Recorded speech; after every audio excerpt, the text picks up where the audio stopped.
Shalom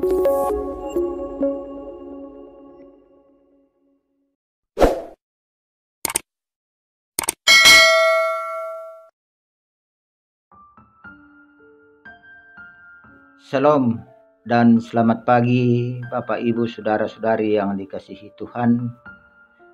Selamat berjumpa kembali pada Renungan Harian Sarota edisi Jumat 3 Januari 2025. Sebelum kita membaca firman Tuhan, mari kita berdoa. Segala puji, hormat dan syukur kami panjatkan kepadamu ya Tuhan pada pagi hari ini, di mana kasih dan kemurahan Tuhan yang begitu besar kami alami di dalam sepanjang kehidupan kami. Secara khusus pada pagi yang indah ini, kami boleh dibangunkan dengan tubuh yang penuh keberkatan yang asalnya daripadamu ya Allah. Terima kasih Tuhan, jikalau pada pagi hari ini kami masih dimungkinkan menyambut pagi ini dengan penuh sukacita.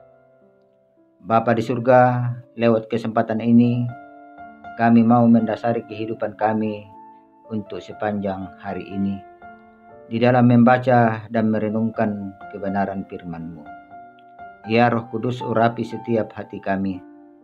Karuniakan akal budi hikmat kepada kami, untuk dapat memahami dengan baik arti firman-Mu yang akan kami baca dan renungkan bersama pada pagi hari ini. Di dalam Kristus Yesus kami berdoa dan mengucap syukur. Haleluya. Amin. Saudara-saudara, bacaan firman Tuhan yang akan melandasi kehidupan kita pada pagi hari ini terambil dari Kisah Para Rasul pasal 7 ayat yang ke-44 sampai dengan ayat yang ke-53. Firman Tuhan berbunyi demikian. Kemah kesaksian ada pada nenek moyang kita di padang gurun, seperti yang diperintahkan Allah kepada Musa untuk membuatnya menurut contoh yang telah dilihatnya. Kemah itu yang diterima nenek moyang kita dan yang dengan pimpinan Yosua dibawa masuk ke tanah ini, yaitu waktu tanah ini direbut dari bangsa-bangsa lain yang dihalau Allah dari depan nenek moyang kita. Demikianlah sampai kepada zaman Daud. Daud telah mendapat kasih karunia di hadapan Allah, dan ia memohon supaya ia diperkenankan untuk mendirikan suatu tempat kediaman bagi Allah Yakub. Tetapi Salomo lah yang mendirikan sebuah rumah untuk Allah. Tetapi yang Maha Tinggi tidak diam di dalam apa yang dibuat oleh tangan manusia, seperti yang dikatakan oleh Nabi, langit adalah tahtaku dan bumi adalah tumpuan kakiku. Rumah apakah yang akan kamu dirikan bagiku? Demikian firman Tuhan. Tempat apakah yang akan menjadi perhentianku? Bukankah tanganku sendiri yang membuat semuanya ini? Hai orang-orang yang keras kepala dan yang tidak bersunat hati dan telinga, kamu selalu menentang Roh Kudus, sama seperti nenek moyangmu, demikian juga kamu. Siapakah dari nabi-nabi yang tidak dianiaya oleh nenek moyangmu? Bahkan mereka membunuh orang-orang yang lebih dahulu memberitakan tentang kedatangan orang benar, yang sekarang telah kamu khianati dan kamu bunuh. Kamu telah menerima hukum Taurat yang disampaikan oleh malaikat-malaikat, akan tetapi kamu tidak menurutinya. Amin.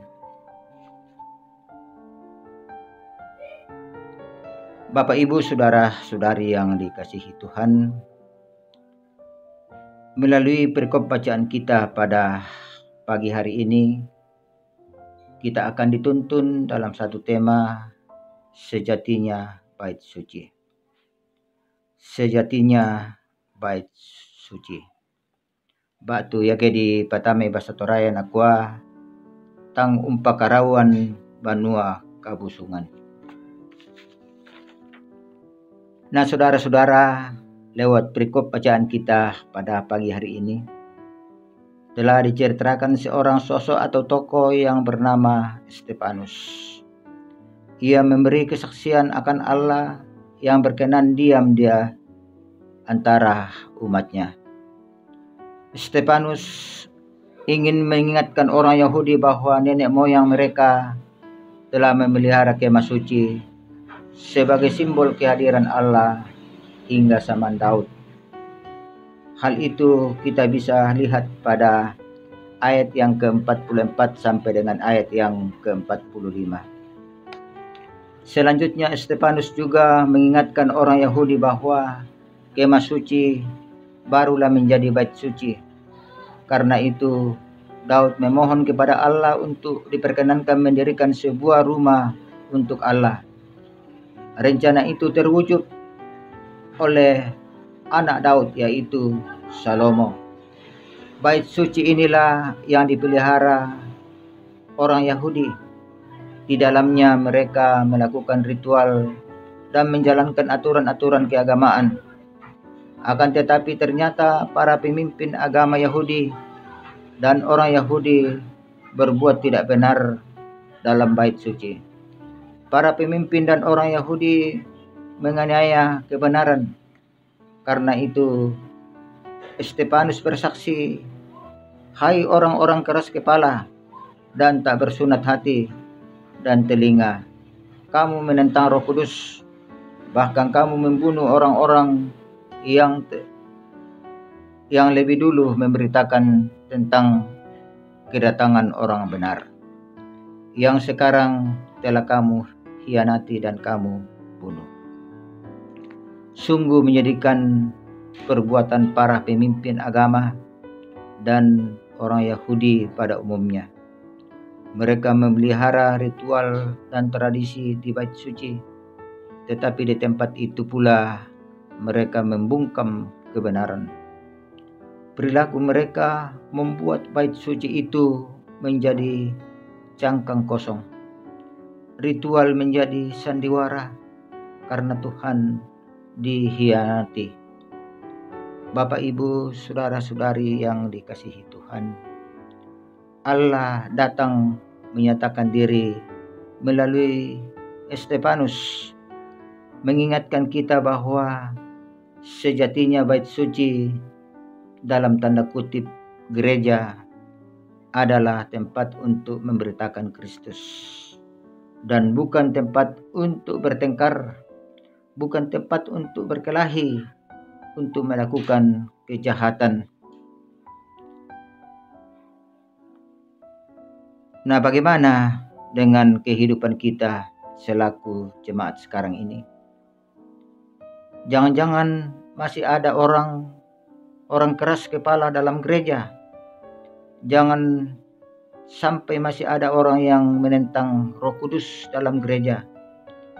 Jangan sampai masih ada orang yang membungkam kebenaran dalam gereja.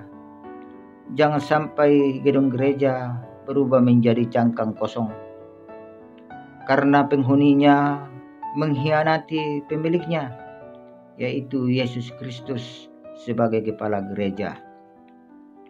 Mudah-mudahan di jemaat kita, jemaat Silo Cempagaya, tidak ada yang begitu, yang selalu menentang kebenaran. Terpujilah nama Tuhan. Haleluya. Amin.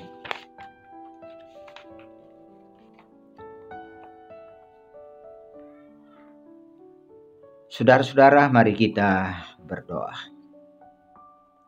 Kembali lagi kami datang tunduk merendahkan diri di hadapan hadirat-Mu ya Allah, atas segala kasih dan pertolongan-Mu, di mana dalam waktu sejenak Engkau telah memberikan kesempatan kepada kami untuk membaca dan merenungkan akan kebenaran firman-Mu. Bapa di surga, firman-Mu telah mengajak kepada kami untuk senantiasa menegakkan kebenaran di atas ketidakadilan di dalam kehidupan kami. Terima kasih Tuhan, Engkau telah memberikan sukacita dan kedamaian di dalam kehidupan kami dengan sesama kami lewat Natal yang kami telah rayakan bersama. Ajar kami ya Tuhan untuk senantiasa bertumbuh dalam iman dan pengharapan di dalam Tuhan dan Juru Selamat kami, Yesus Kristus. Bapa di surga, berdoa buat kedua hamba-Mu, Bapak Pendeta Soekarto Tangko Kadang bersama dengan Ibu Pendeta Yuliana Abadi Samperura, yang Engkau telah tempatkan di jemaat kami, Jemaat Silo Cempagaya, untuk melayani jemaat-Mu. Berkati hamba-Mu ya Tuhan, karuniakan akal budi hikmat kepadanya. Biarlah kedua hamba-Mu ini setia di dalam mengangkat tugas pelayanan yang Tuhan telah percayakan kepadanya. Berdoa juga buat jemaat-Mu dari kelompok 1 sampai dengan kelompok 6. Ke dalam tangan-Mu kami serahkan seluruh kehidupannya. Berkati mereka di dalam rumah tangganya masing-masing, di dalam pekerjaannya masing-masing. Yang sakit Tuhan jamah dan sembuhkan, baik yang dirawat di rumah sakit maupun yang dirawat di rumah masing-masing. Kami yakin dan percaya lewat kuasa-Mu, lewat bilur-bilur-Mu, mereka akan menjadi sembuh.